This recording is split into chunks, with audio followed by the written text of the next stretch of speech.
Olá, você que me assiste, quero que a graça de Deus esteja sobre você neste momento. Vamos trazer o título da mensagem de hoje. Deus tem uma palavra para você e o título é: Quais armas usarei para vencer? Quais armas usarei para vencer? Você que está num momento difícil da tua vida, que está vendo que os teus inimigos cada dia mais são mais fortes e mais poderosos contra você, você precisa entender quais armas Deus permitirá, Deus te orientará para usar para vencer as tuas batalhas. E você irá vencer no nome de Jesus. Então vamos orar, depois leremos a palavra de Deus e traremos esta mensagem para os nossos momentos, para o nosso dia e para satisfação da nossa vitória que Deus nos dará no nome de Jesus. Oremos. Deus Santo, no nome de Jesus, obrigado por este momento. Eu oro agora, Deus, com essas pessoas que oram comigo. Oro agora também, ó Deus, meu irmão Marcos Felipe, que vai fazer um teste esta semana, meu Deus, uma prova. E nós precisamos da mão do Senhor na vida dele, orientando, preparando-o. Oro por todas as pessoas que assistem esse vídeo, para que o Senhor entre no lar delas, dando vitória, ensinando-as, ó Deus, quais armas deverão usar para vencer. E eu também quero saber, ó Deus, que tipo de arma eu devo usar. Por isso a palavra do Senhor vem a nós e nos orienta e nos diz o que devemos fazer para conseguirmos a vitória que vem do Senhor, Deus, usando simples armas que o Senhor nos dá, que o Senhor coloca nas nossas mãos, nas nossas mentes, para que a usemos legitimamente. E a vitória virá no nome de Jesus para mim e para esta pessoa e para o lar desta pessoa que assiste este vídeo agora, no nome de Jesus. Amém. Leamos a Bíblia, que está em Juízes capítulo 7, versículo 9 ao 11. E então meditaremos nisto que iremos ler. E sucedeu que na mesma noite o Senhor lhe disse: venha, desça e ataque ao exército dos midianitas. Eu, pois, o entreguei nas tuas mãos, dizia Deus a Gideão. Mas Deus é amoroso e ele dá uma opção para Gideão, que é: mas se temeres descer, que estava dizendo Deus, se tu não te achas ainda preparado para descer, né, desce com Purá, teu servo, até o exército, ou até o acampamento, o arraial dos midianitas, e tu ouvirás o que eles dizem, e depois disso as tuas mãos serão fortalecidas para desceres, as tuas mãos serão fortalecidas para desceres até o arraial, ou até o exército dos midianitas. Então ele desceu com Purá, seu servo, para a parte externa dos homens armados que estavam no exército, ou que estavam de sentinela. A glória a Deus pela palavra dele lida. Vemos que Gideão teve a opção de Deus de, se caso ele não se sentisse bem, não se sentisse preparado ainda, que ele descesse então com um dos ajudantes dele, que era Purá. Chegando ali, Deus diz: você vai ouvir o que eles dizem a respeito desta batalha. Que coisa linda é Deus tratar com Gideão como tratara com um amigo, né? Eu quero lembrar a você que este Gideão que falamos agora é o mesmo que Deus encheu do seu espírito, ou Deus deu porção, está no capítulo 6, no versículo 34, que Deus deu porção a Gideão do seu espírito. Então ele estava cheio do Espírito de Deus e estava cheio desta amizade com Deus, dele falar com Deus e Deus falar com ele. Que bom se nós, os líderes, se nós, o povo de Deus, pudéssemos falar com Deus com essa intimidade, com essa liberdade, com essa ousadia e ter de Deus propostas, que antes era Gideão que fazia propostas a Deus. Agora é Deus que faz uma proposta a Gideão. Olha, meu oficial, meu líder, isso é com você. Se você ainda não se sente tão preparado, se existe ainda um pouquinho de temor, você achar que não está no tempo, eu te proponho, desça então lá com o teu servo, né, o teu ajudante Purá. e você vai ouvir deles. E a Bíblia diz que Gideão desceu.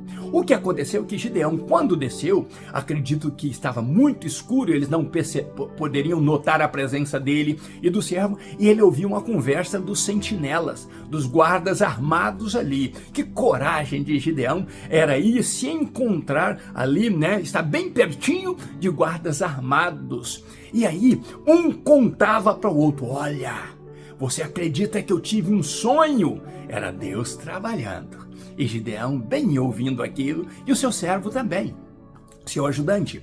O que acontece é que ele contava: eu tive um sonho que descia, olha que coisa insignificante que ele sonhou, descia um pão de cevada, e este pão rolava no arraial, e este pão atingia a tenda do comandante do arraial, e esta tenda se estendeu, foi por terra, e nisto veio a nossa derrota.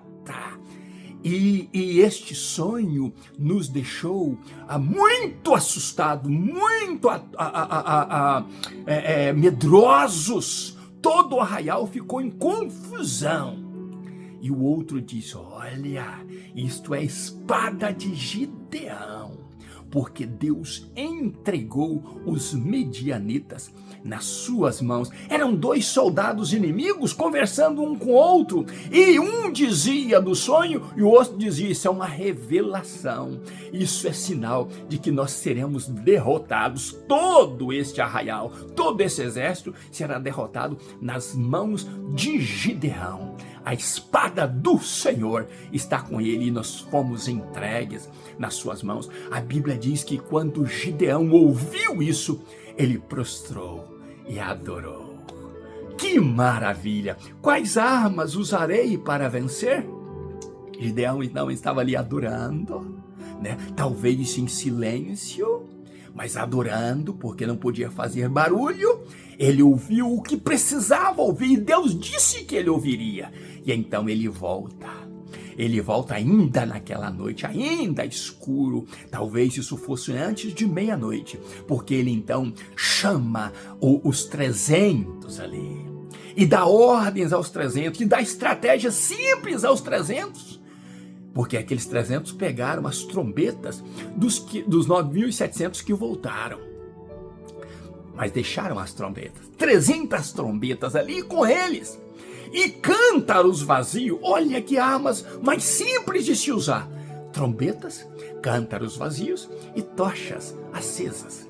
E Gideão então separa esta guarnição, este exército de 300 homens.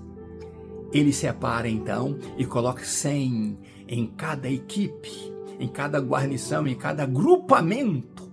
100 homens em cada agrupamento, com 100 trombetas, com tochas nas suas mãos e com 100 cântaros vazios. E Gideão disse: olha, nós vamos então ficar em volta ali, cada grupo na sua estratégia, e vocês vão seguir as minhas ordens. E quando eu der a ordem para vocês gritarem, vocês vão gritar. E qual era o grito? Espada pelo Senhor e por Gideão. Vamos enaltecer o nome do Senhor e chamar a sua espada em ação. É por ele e pelo líder que Deus colocou na frente de vocês, Gideão. Gideão e mais 300 homens. Que número insignificante para aquela multidão de homens e de camelos que estava ali acampado. Eram como gafanhotos, um subindo em cima do outro quase, de tanta gente que tinha. E então a Bíblia diz que ali por volta da meia-noite era o momento de trocar-se de vigia, de trocar de sentinela. E Gideão estava ali preparado então. Então, naquele momento, ouve-se um grito. Ouve-se um grito tão grande, tão ensurdecedor, que começou a entrar em alvoroço aquele exército dos midianitas, e eles começaram a gritar e tentarem a correr, mas a multidão era muito grande. Eu creio que pessoas naquele escuro, naquelas trevas, atropelavam pessoas. E então, ao gritar, eles tocaram 300 trombetas que cercou o arraial, dando só um espaço de fuga para alguns, e então eles começaram a tumultuar, começaram a combater uns aos outros, matando entre si. E para você que não entende, aquela multidão de camelos ali também começaram ao som daquelas buzinas e aquele alvoroço. Eles começaram a se assustar, porque camelo é um animal dócil, um animal cauteloso, mas se assusta com qualquer coisa. E o que acontece é o seguinte: eles começam então a se assustar e nós começamos a imaginar o tumulto, e então vem o momento de quebrar o cântaro. Cada um quebrou o seu. Eu imagino que aqueles cântaros também soaram como se fossem bombas no momento que foram quebrados juntamente. E o que aconteceu? Que aqueles 300 homens não tinham espada nas mãos, porque a Bíblia não menciona espada, mas a Bíblia menciona que eles tinham na mão esquerda a tocha acesa e na mão direita a trombeta, que eles tocavam cada um no seu posto, não saíram do lugar, era só o toque ensurdecedor. E eu imagino camelos pisando gente, camelo atropelando gente, gente matando gente, e Gideão então no seu militarismo ali, na sua a liderança ali, Gideão então consegue ver que alguns estão fugindo.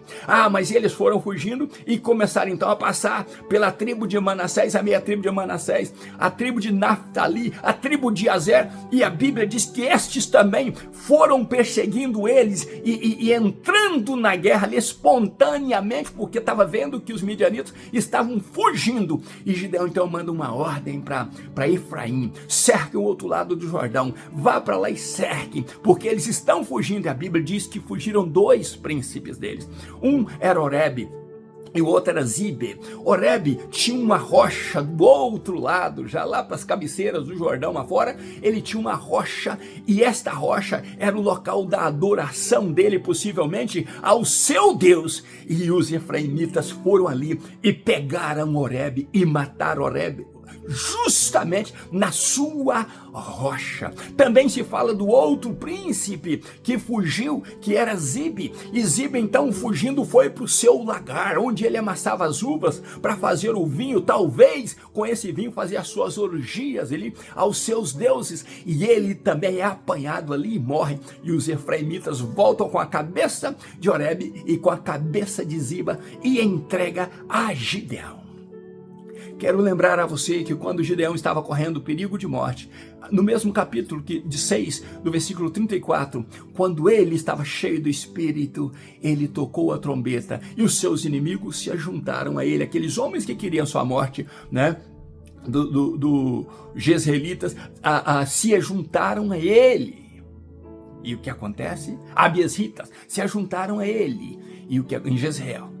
E o que acontece é o seguinte: em Ofra, eles se juntaram a ele, e ele, com o toque da trombeta, com a sua adoração, ele conseguiu fazer com que Deus transformasse o coração daqueles que o perseguiam para se juntar a ele. Quero lembrar a você também que estes aparatos que eles tinham nas mãos não eram nada significando a uma grande guerra, uma multidão de inimigos que tinha espadas com eles nas mãos, que tinham camelos que eram muito poderosos e eram como gafanhotos, mas eles usaram trombetas, eles usaram o grito da vitória, eles usaram a razão dele estar ali, que era pela espada do Senhor e por Gideão. E para você que conhece a palavra de Deus, você sabe o que simboliza a espada. A espada simboliza poder e autoridade, a espada simboliza justiça e julgamento, e a espada simboliza espiritualidade e verdade. E em Efésios 6:17, que nós devemos usar a espada do Espírito, que é a palavra de Deus. Para nosso entendimento, a espada do Espírito é a Bíblia Sagrada. É a palavra de Deus que nos dá a vitória. Com essas armaduras de Deus, principalmente com a espada do Espírito, nós conseguiremos profetizar, nós conseguiremos repetir aquilo que Gideão disse a eles para fazer. Repitam assim, dê um grande grito: pela espada do Senhor e por Gideão. nós iremos vencer. Gideão já havia dito a eles serão entregues nas vossas mãos. Gideão estava compartilhando com eles aquilo que Deus falou com ele. Eu já os entreguei nas tuas mãos, Gideão. Agora Gideão reparte então esta honra, esta alegria a estas pessoas, esses 300 que estavam com ele, e até aqueles talvez que abandonaram ali, que foram medrosos, que voltaram para suas tribos. Os primeiros 22.000 agora vêm os midianitas, aqueles que eles temiam, passando, correndo ali, se animaram então a persegui-los. Também aqueles 9.700 que não foram aprovados ali, segundo um rabi, eles não foram aprovados porque da maneira que eles ajoelharam ali para beber água, era a mesma maneira que outrora eles se ajoelharam para prostrar a Baal, para adorar a Baal. Por isso Deus os reprovou. Mas agora eles veem também esses midianitas ali passando, correndo ali com os seus aliados, e eles também perseguem a eles. E Gideão então consegue uma vitória completa de todos os seus inimigos derrotados, corpos mortos para todo lado, camelos que pisaram mortos por todos os lados. E então Gideão tem a vitória que veio de Deus, sem nenhum dos seus 300 portar nenhuma espada, porque a espada veio do Senhor. É o Senhor que criou o alvoroço, é o Senhor que criou a mortandade. Aquela luta era de Deus. Deus disse a Gideão: eu estou contigo, eu irei com você e eu vencerei com você e por você. Deus chamou Gideão. E Gideão talvez tivesse perguntado: quais armas usarei para vencer? Deus colocou no coração dele armas que não significava muito, mas era o poder de Deus com ele. Por isso eu disse que espada simboliza poder e autoridade. Gideão sabia do que Deus tinha falado. Gideão já tinha provado que Deus é Deus. E aquele homem que talvez nunca guerreou, agora era um líder de guerra ali, era um líder orientado, usado, ungido, separado por Deus para vencer. Quais armas usarei para vencer? Eu quero lembrar a você que não tem arma melhor para vencer do que a adoração. Quando você toca a trombeta e manda para o céu o seu sonido de adoração, quando você diz: meu Deus, sem o Senhor eu não posso vencer. A multidão dos inimigos é muito grande, é incontável, eu não posso vê-los devido talvez à escuridão, porque eles vêm sorrateiramente para me destruir, eles querem acabar comigo. Quais armas usarei para vencer? Uma delas é a adoração. A outra arma são cântaros vazios, que às vezes precisam ser quebrados. Cântaros vazios que às vezes precisa fazer o barulho da quebra. Nós precisamos às vezes nos jogar aos pés do Senhor e dizer: Senhor, cântaro vazio não serve para nada, a não ser para ser quebrado na tua presença. E se o Senhor permitir que eu quebre este vaso, que eu quebre este vaso inútil, que não tem nada dentro dele, que não tem nada para servir ao Senhor, o Senhor pode usar talvez o barulho deste vaso quebrado para dar a vitória a este ser que precisa da tua vitória. E as tochas acesas simbolizam a tocha do Espírito Santo, o fogo do Espírito Santo. A chama tem que arder dentro de nós, a vontade de servir a Deus, a vontade de ir adiante, a vontade de fazer do Senhor Deus o teu Deus e o meu Deus, a vontade de fazer com que nós venhamos cada dia mais nos dedicar mais a Deus. Você e eu precisamos disso. Primeiro, de profetizar. É pelo Senhor que eu existo, é pelo Senhor que eu vivo, é pelo Senhor que eu vou à guerra, é pelo Senhor que eu vivo todos os momentos da minha vida e me dedico a Ele de corpo, alma e espírito. E se for necessário, quebrarei este cântaro vazio. E este barulho chegará até os céus, e o Senhor sustentando em mim a tocha acesa e a adoração constante, sem parar de tocar. A Bíblia diz que eles tocavam e tocavam e tocavam, cada um no seu posto, mas a tocha estava acesa, e aquilo ali amedrontava, assustava, derrotava os inimigos pelo poder de Deus agindo ali. Era Deus agindo sem espada, sem que os 300 tivessem espada. Lembra lá do Mar Vermelho? Não houve nenhuma espada ali para que o exército de Faraó fosse vencido. Deus tem seu jeito natural de fazer as coisas por nós, de vencer as nossas batalhas. Deus tem seu jeito divino de agir. Deus mostra que nós, sem Ele, nós não somos nada. Por mais que tenhamos armas poderosas, nós não somos nada sem Ele. Mas com Ele não precisamos de armas humanas, não precisamos de conhecimento humanos, nós precisamos da grandeza dele conosco, da mão dele nos movendo, da orientação. Você pode notar que todas as batalhas de Gideão foram pela noite, todas as respostas de Deus foi pela noite, e às vezes nós não usamos o momento de trevas dos nossos inimigos para atacá-los.